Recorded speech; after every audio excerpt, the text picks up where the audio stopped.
Hey hi family, welcome back to Keerthi's lifestyle. ಯಾರಾದರೂ ನನ್ನ ಚಾನಲ್ನ ಹೊಸ್ದಾಗಿ ನೋಡ್ತಿದ್ರೆ ಪ್ಲೀಸ್ ಸಬ್ಸ್ಕ್ರೈಬ್ ಮಾಡ್ಕೊಳ್ಳಿ. ನೀವು ಮಾಡೋ ಒಂದು ಸಬ್ಸ್ಕ್ರೈಬಿಂದ ನನಗೆ ತುಂಬ ಹೆಲ್ಪ್ ಆಗುತ್ತೆ. ಸೊ ಇವತ್ತಿನ ವ್ಲಾಗ್ ಏನು ಅಂದರೆ ಮಾಮೂಲಿ ಬೆಳಗಿನ ರೊಟೀನ್. ಸೊ ಬೆಳಗ್ಗೆ ಹೇಳ್ತಿದ್ದಂಗೆ ಬಾಗಿಲು ಕಸ ಹೊಡಿತಾ ಇದ್ದೀನಿ. ನೀವೇ ನೋಡ್ತಾ ಇರ್ಬೋದು, ಬಾಗಿಲು ಮಳೆ ಬಂದಿದೆ ಅಲ್ವಾ, ಹಾಗಾಗಿ ಕಲ್ಲಿದ್ದಂಗೆ ಇತ್ತು. ಸಗಣಿ ನೀರು ಹಾಕೋಣ ಅಂದರೆ ಮತ್ತೆ ಮಳೆ ಬರುತ್ತೆ. ಮಳೆ ಬಂತು ಅಂದರೆ ಸಗಣಿ ನೀರು ಹಾಕಿರೋದು ಗುರ್ತೇ ಇಲ್ದಂಗೆ ಹೋಗುತ್ತೆ. ಹಾಗಾಗಿ ಸಗಣಿ ನೀರು ಹಾಕಲಿಲ್ಲ. ಇವತ್ತೊಂದು ದಿನ ನೋಡೋಣ, ಮಳೆ ಏನಾದರೂ ಬರದೇ ಹೋದರೆ ಸಗಣಿ ನೀರು ಹಾಕೋಣ ನಾಳೆ ಅಂದ್ಕೊಂಡು ಬಾಗಿಲು ಕಸ ಹೊಡಿತಾ ಇದ್ದೆ. ಬಾಗಿಲಿಗೆ ಸಗಣಿ ನೀರು ಹಾಕಲಿಲ್ಲ ಅಂದರೆ ನೋಡೋಂಗೆ ಇರೋದಿಲ್ಲ. ಬಟ್ ಏನು ಮಾಡೋದು, ಪರಿಸ್ಥಿತಿ ಹಾಗಿದೆ. ಸಗಣಿ ನೀರು ಹಾಕ್ತಿದ್ದಂಗೆ ಮಳೆ ಬರುತ್ತಾ, ಹಾಗಾಗಿ ಬೇಜಾರು ಒಂಥರ. ಹಾಕ್ತಿದ್ದಂಗೆ ಮಳೆ ಬರುತ್ತಲ್ಲಪ್ಪ ಅಂತ ಹೇಳಿ ಸಗಣಿ ನೀರು ಹಾಕಲಿಲ್ಲ. ಹಾಗಾಗಿ ಅಲ್ಲೇ ಬಾಗಿಲ ಹತ್ರನೇ ನೀರು ತುಂಬಿಸಿಟ್ಟಿದ್ದೆ ಒಂದು ಬಕೆಟಲ್ಲಿ. ಅದನ್ನೇ ತೊಗೊಬಂದು ಹೊಸ್ಲೆಲ್ಲ ತೊಳಿತಾ ಇದ್ದೆ. ಸೊ ಅದೇನು ಪಕ್ಕದಲ್ಲಿ ಇಟ್ಕೊಂಡಿಲ್ಲ, ಹಂಗೋಗಿ ತೊಗೊಬರ್ತಿದ್ದೀರಾ ಅಂದ್ಕೊಂಡ್ರೆ, ನಾವು ವಾಕಿಂಗ್ ಆದರೂ ಮಾಡೋಣ ಅಂತೇಳಿ ಅಲ್ಲಿಂದ ಇಲ್ಲಿಗೆ ವಾಕಿಂಗ್ ಮಾಡ್ತಾ ಇದ್ದೆ. ಸೊ ಅಲ್ಲಿಂದನೇ ನೀರು ತೊಗೊಬಂದು ಬಾಗಿಲಿಗೆಲ್ಲ ಅಷ್ಟೊಂದು ಚಿಮ್ಮಿಸ್ಲಿಲ್ಲ, ಆಲ್ರೆಡಿ ಮಳೆ ಬಂದು ನೆಂದಿತ್ತಲ್ಲ. ಬಾಗಿಲಿಗೆ ರಂಗೋಲಿ ಮಾತ್ರ ಅಳಿಸೋಗಿರಲಿಲ್ಲ, ನೆನ್ನೆ ಹಾಕಿದ್ದು. ಹಾಗಾಗಿ ಅದಕ್ಕೆ ಮಾತ್ರ ನೀರು ಹಾಕ್ಬಿಟ್ಟು ಬಾಗಿಲೆಲ್ಲ ತೊಳೆದ್ಬಿಟ್ಟು ಅರಶಿನ ಕುಂಕುಮ ಇಡ್ತಾ ಇದ್ದೆ. ನೀವೇ ನೋಡ್ತಾ ಇರ್ಬೋದು, ವಾರದ ದಿನ ಮಾತ್ರ ಫುಲ್ಲು ಅರಿಶಿನ ಕುಂಕುಮನ ಕ್ಲೀನಾಗಿ ಫುಲ್ಲು ಹೊಸ್ಲು ತುಂಬ ಇಡ್ತೀನಿ.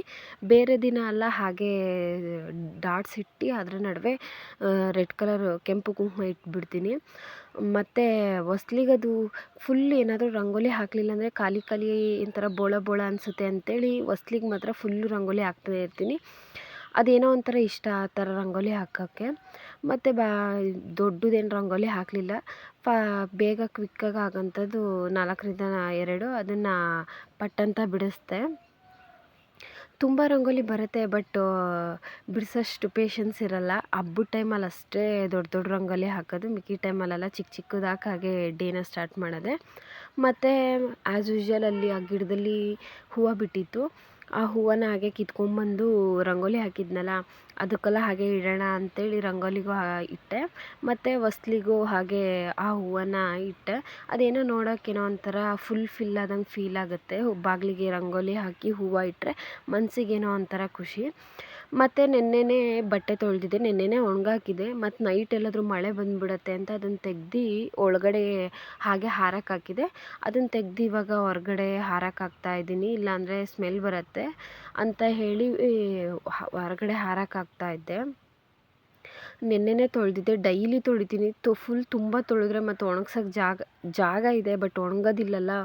ಅಲ್ಲಿ ಜಾಗ ಇದ್ದರೂ ಒಳಗಡೆ ತೊಗೊಬಂದು ಹಾಕೋಕ್ಕೆ ಜಾಗ ಇರೋಲ್ಲ, ಅದಕ್ಕೆ ಸ್ವಲ್ಪನೇ ತೊಳಿತಾ ಇದ್ದೀನಿ. ಮತ್ತು ನೀರು ಬಿಟ್ಟರು ಅಷ್ಟರಲ್ಲಿ ನೀರನ್ನ ಅಲ್ಲಿಂದ ಫಸ್ಟು ಮುಂದ್ಗಡೆಯಿಂದ ಹಿಡಿತಾ ಇದ್ವಿ. ಬಟ್ ಇವಾಗ ಅಲ್ಲಿಂದ ಪೈಪ್ ಹಾಕ್ಕೊಂಡಿದ್ದೀವಿ. ಇದು ರೋಲರ್ ಪೈಪ್ ಇದೆ, ರೋಲಿಂಗ್ ಪೈಪ್ ಇರುತ್ತಲ್ಲ, ಅದನ್ನು ಹಾಕ್ಕೊಂಡಿದ್ದೀವಿ. ಅರ್ಧ ಅಷ್ಟು ದೂರ ಆ ಪೈಪ್ ಹಾಕ್ಕೊಂಡಿದ್ದು, ಮಿಕ್ಕಿದ್ದು ಈ ಥರ ಲೆಂತ್ ಪೈಪ್ ಇರುತ್ತಲ್ಲ ಅದನ್ನು ಹಾಕಿದ್ವಿ. ಇನ್ನೂ ಒಂದು ಲೆಂತ್ ಪೈಪ್, ರೋಲ್ ಪೈಪ್ ತೊಗೊಬಂದರೆ ಸರಿ ಆಗುತ್ತೆ. ಬಟ್ ಬಜೆಟ್ ಪ್ರಾಬ್ಲಮ್ಮು, ಹಾಗಾಗಿ ಸರಿ ನೋಡೋಣ, ಅಮೌಂಟ್ ಆದಮೇಲೆ ತೊಗೊಬರೋಣ ಅಂಥೇಳಿ ನಮ್ಮ ಮನೆಯವರು ಅದನ್ನೇ ಲೆಂತ್ ಪೈಪ್ನೇ ಅಲ್ಲಿಂದ ಇಲ್ಲಿಗೆ ಅಡ್ಜಸ್ಟ್ ಮಾಡಿ ಇಟ್ಟಿದ್ದಾರೆ. ಅದು ಅಡ್ಜಸ್ಟ್ ಮಾಡಿದ್ದು ದೊಡ್ಡದಲ್ಲ, ಮತ್ತು ಈ ದನ ಹೊಡ್ಕೊಂಡು ಹೋಗ್ತಾ ಇರ್ತಾರೆ, ಆಡೆಲ್ಲ ಹೊಡ್ಕೊಂಡು ಹೋಗ್ತಾ ಇರ್ತಾರೆ, ತುಳಿದು ಒಡೆದೋಗಿರತ್ತೆ.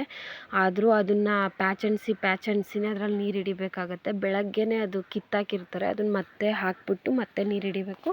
ಮತ್ತು ನೀರು ಹಿಡಿತಾನೆ ಪಾತ್ರೆ ತೊಳೆಯೋಣ ಅಂಥೇಳಿ ನೀರು ಬರುವಾಗ ಪಾತ್ರೆ ತೊಳ್ಕೊಂಡ್ರೆ ಸ್ವಲ್ಪ ನೀರು ಜಾಸ್ತಿ ಇದಾಗತ್ತೆ. ಮಸಿ ಪಾತ್ರೆ ಇರುತ್ತಲ್ಲ, ತುಂಬ ನೀರು ಬೇಕಾಗುತ್ತೆ. ಹಾಗಾಗಿ ನೀರು ಬರುವಾಗಲೇ ನೀರು ಹಿಡ್ಕೊತಾನೆ ಪಾತ್ರೆ ತೊಳಿತಾ ಇದ್ದೆ.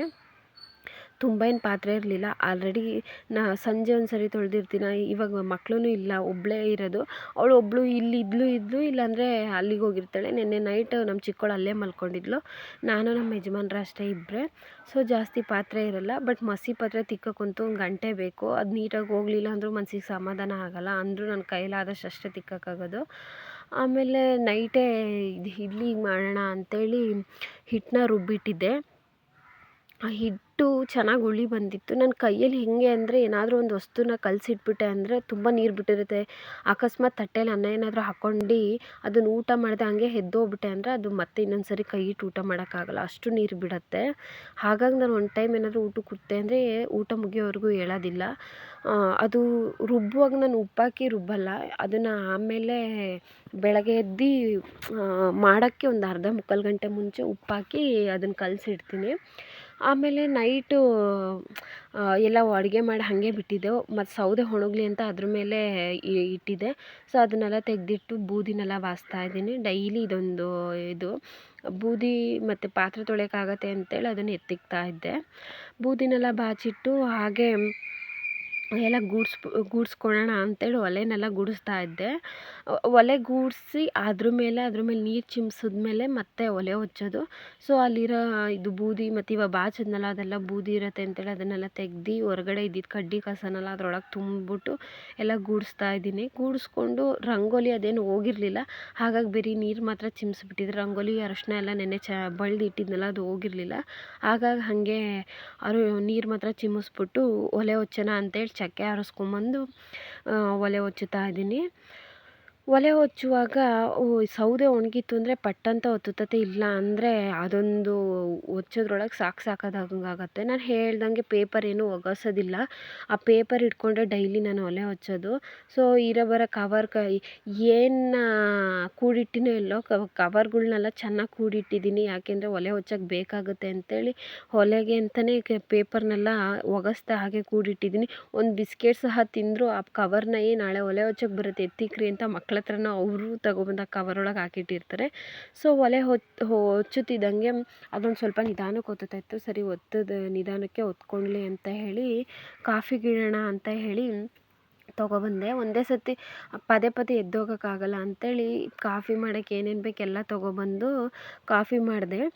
ಕಾಫಿ ಬೆಳಗ್ಗೆ ನಮ್ಮ ಡೇ ಸ್ಟಾರ್ಟ್ ಆಗುವಾಗ ಕಾಫಿ ಕುಡಿಲಿಲ್ಲ ಅಂದರೆ ಏನೋ ಒಂಥರ ಮನ್ಸಿಗೆ ಸಮಾಧಾನನೇ ಇರಲ್ಲ. ಸೊ ಕಾಫಿ ಕುಡಿದ್ರೇ ನಮ್ಮ ಡೇ ಒಂಥರ ಫ್ರೆಶ್ಶಾಗಿ ಸ್ಟಾರ್ಟ್ ಆಗುತ್ತೆ.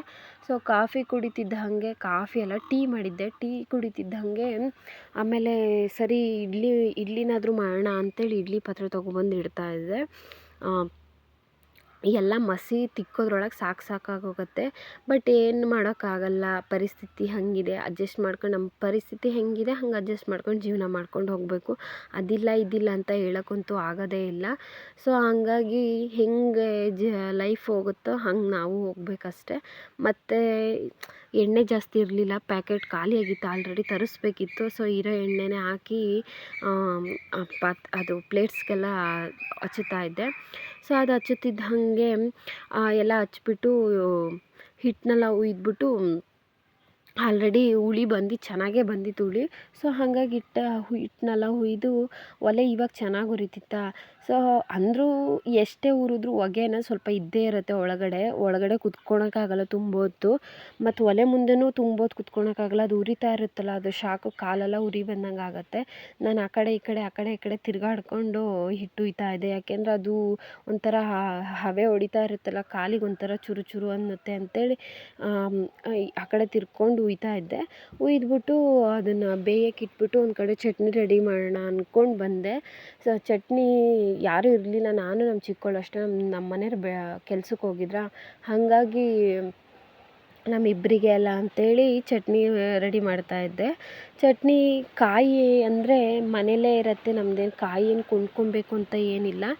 ಕಾಯಿ ಮರ ಹಿಂದೆನೇ ಇದೆಯಲ್ಲ, ಎನಿ ಟೈಮ್ ಏನಾದರೂ ಕಾಯಿ ದಿನಕ್ಕೆ ಒಂದು 2-3 ಆದರೂ ಕಾಯಿ ಬಿದ್ದಿರುತ್ತೆ.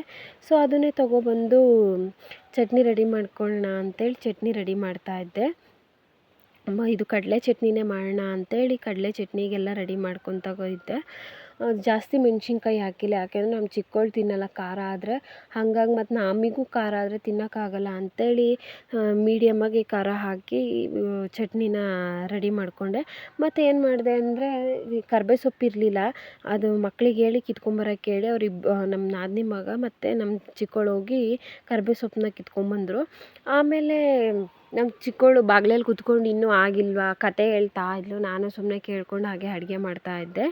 ಅವಳು ಬಂದು ಆಯಿತಾ ಅಮ್ಮ ನಂಗೆ ಹೊಟ್ಟೆ ಹಸೀತಿದೆ ಅಮ್ಮ ಅಂತ ಇದ್ಲು. ಆಯ್ತಮ್ಮ ಇದೊಂದು ಹುಯ್ದ್ಬಿಟ್ಟು ಹಾಕ್ಕೊಡ್ತೀನಿ, ಇದೊಂದು ಇಬ್ಬೆ ಹುಯ್ದ್ಬಿಟ್ಟು ಹಾಕ್ಕೊಡ್ತೀನಿ ಅಂತ ಇದ್ದೆ. ಅವಳು ಹ್ಞೂ ಸರಿ ನಾನು ಗದ್ದೆಗೆ ಹೋಗ್ತೀನಿ ಅಜ್ಜಿ ಜೊತೆ ಹಂಗೆ ಹಿಂಗೆ ಅಂತೇಳಿ ಮಾತಾಡ್ತಾ ಇದ್ಲು. ನಾನು ಬೇಡ ಅಂತಿದ್ದೆ. ಅವಳು ಇಲ್ಲ ಅಮ್ಮ ನಾನು ಹೋಗಿ ಬರ್ತೀನಿ ಅಂತ ಹೇಳಿ ನನ್ನ ಹತ್ರ ಇದು ಪರ್ಮಿಷನ್ ಕೇಳ್ತಾ ಇದ್ಲು. ನಾವು ಬೇಡ ಅಂದರೂ ಅವ್ರೇನು ಹೋಗೋದಂತೂ ಬಿಡೋದಿಲ್ಲ.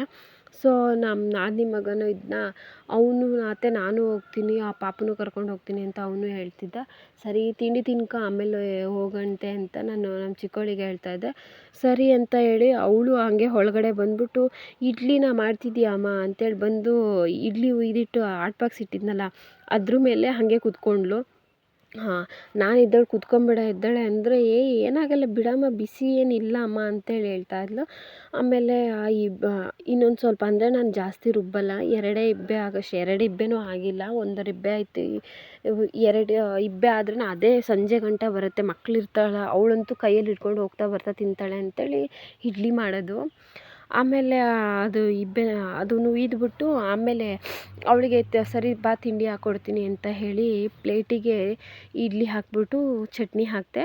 ಮತ್ತು ನೆನ್ನೆ ನೈಟ್ ನಮ್ಮ ಮನೆಯವ್ರು ಸಂಜೆ ಏಡಿ ಹಿಡ್ಕೊಂಬಂದಿದ್ರು. ಅದು ಸ್ವಲ್ಪ ತುಂಬ ಏನು ಹಿಡ್ಕೊಂಬಂದಿರಲಿಲ್ಲ, ಸ್ವಲ್ಪ ಹಿಡ್ಕೊಂಬಂದಿದ್ರೆ ಅವಳು ಇರಲಿಲ್ಲಲ್ಲ, ಅವಳು ನೈಟ್ ಅಲ್ಲಿಗೆ ಹೋಗಿದ್ಲಲ್ಲ, ಅದಕ್ಕೆ ಅವಳಿಗೆ ಅಂತ ಎತ್ತಿಕ್ಕಿದ್ದೆ. ಅದನ್ನು ಆಮೇಲೆ ಒಂದು ಕಾಲು ಮತ್ತು ಒಂದು ಹೊಟ್ಟೆ ಹಾಕಿದೆ. ಅದನ್ನೇ ತಿನ್ನೋಕೆ 1 ಗಂಟೆ ಮಾಡಿ